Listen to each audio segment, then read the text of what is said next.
So your analysis looked good, your entry was clean, but you still got stopped out. Why is this happening? Because the breakout you're looking to trade is actually a higher time frame turtle soup. It's manipulation of a previous candle range.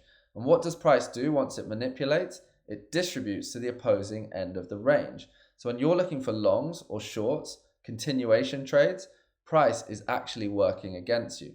So I'm going to show you exactly what to look for, how to spot it, and then how to trade the reversal. The 3R trade, like this NZDCAD short, that actually plays out. Let's start with the 12-hour and then move to the 4-hour. And we're going to swing trade this price action. So let's take a look. This is the 12-hour time frame. Like I always say, in isolation, this means very little. What we want to do is pair this with our higher time frame candles, because that gives us an understanding of what phase of price we're actually in. Is price accumulating? Is it manipulating? Or is it distributing? Once we see confirmed manipulation, we can start looking for trades.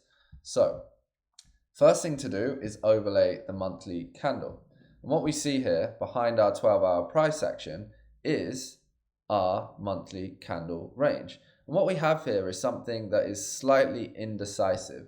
We see that this bearish monthly candle range actually liquidated the previous side of its previous candle. So you see price initially ran into the high and then it distributed immediately to the low. So this candle did not manipulate its previous range. It showed indecision in the market. We could go up more time frames to actually get a read on what's going on, but for now we're going to stick with the monthly.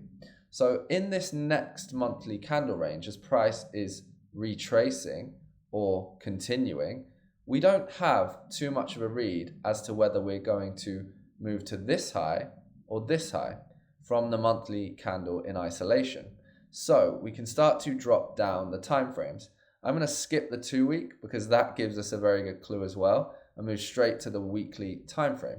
What you see here is that we get a nested accumulation manipulation. So as price is bullish on the 12-hour time frame, we get a shift and then a close right here.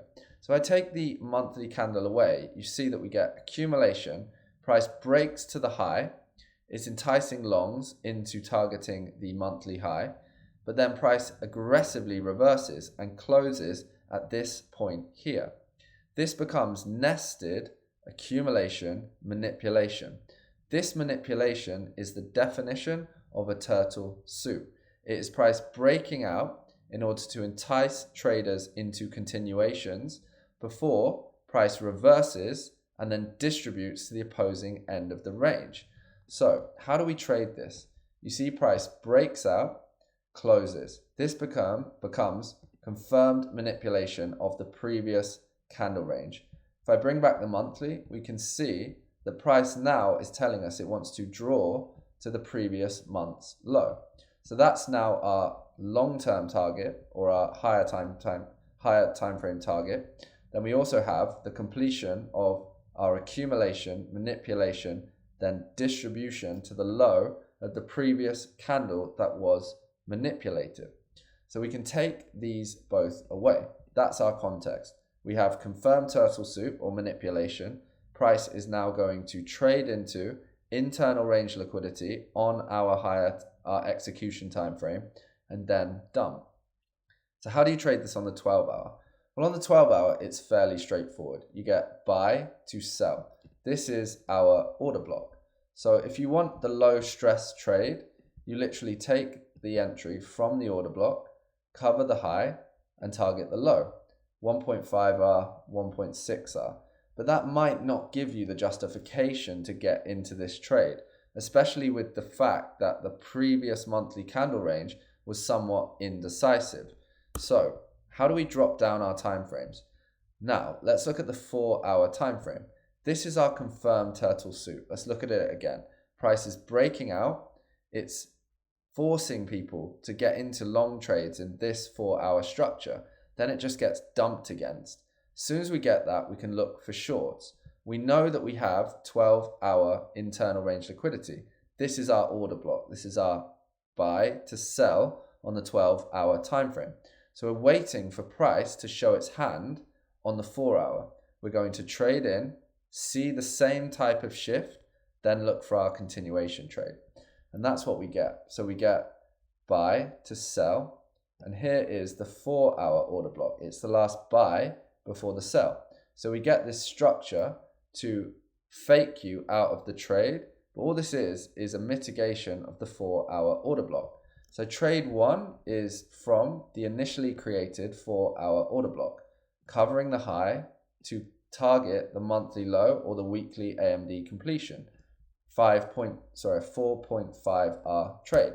Alternatively, you can just wait for this structure to break down.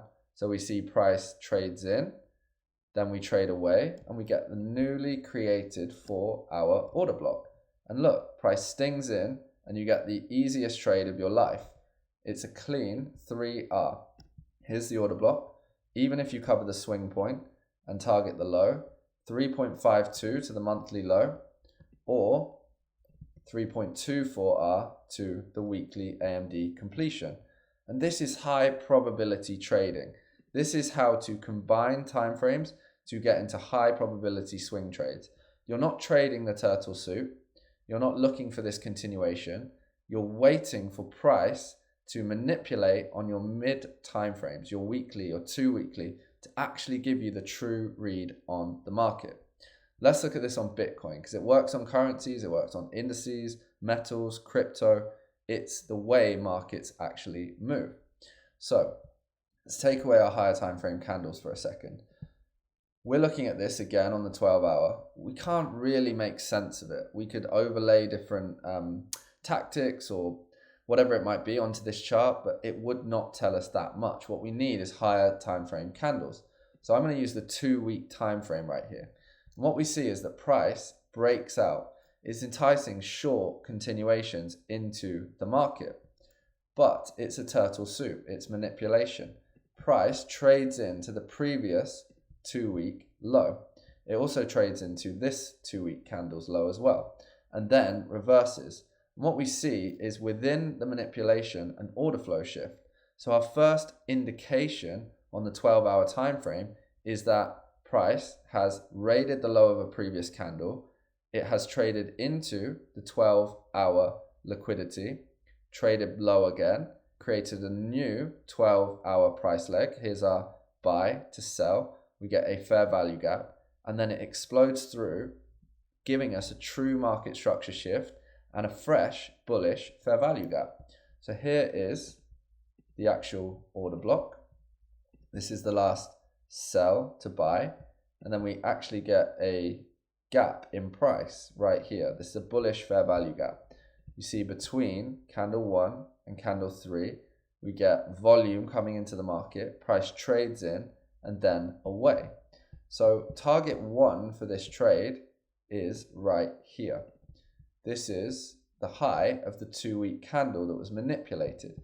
You could also argue that we also manipulated this candle and closed inside the range. So this will be our next target for price. So if you take this fair value gap, covering maybe the liquidation, you've got a 1.36R trade to this high, or a 2.45R trade to this high. Now, if you are focusing on this target, because this is the confirmed accumulation, manipulation, distribution, again, you might be thinking 1.35R, that's not enough for me to justify my trade. So the easier thing to do is drop down into a 4 hour structure. So we can see our confirmed accumulation, manipulation, close inside. We see that price trades into the previous 2 week high, then it starts to dump. But something interesting happens. Price trades back into this bearish fair value gap. And what we create is a last sell to buy. So we see structure starting to develop. Here is the 4 hour order block at the low. I'll take away the monthly candle. And then we see essentially consolidation. What we need to do to actually understand this is look at multiple time frames. So we can look at the 2 hour, the 6 hour, and this will give us the various different levels and inefficiencies in price that you can get maximum accuracy from. But if you just use the 4 hour here, you would see price dumping, trading back into the fair value gap, doesn't respect it, we get a bullish close, and so this would be the 4-hour trade from the 4-hour order block covering the low towards the completion of the accumulation, manipulation, distribution. And there's the actual trade right there. So this would be a 6-hour trade. This is how to enter with absolute precision. However, there's nothing wrong with just using 12-hour structure to get into high probability 1 hours, 2 hours, 3 hours using the 12-hour time frame. But if you do want these lower time frame scalps, that's how to combine your time frames to use the fact we've seen manipulation or turtle soups to your advantage. So if this is resonating and you want to start swing trading, accumulation, manipulation, distribution, and actually reading price the right way, I have a 30-video 3-part series on my YouTube channel for free. Subscribe to the channel and go and check it out because we cover this in detail, what to look for, what to avoid, and how to trade high probability swing trades. I'll see you on the next one.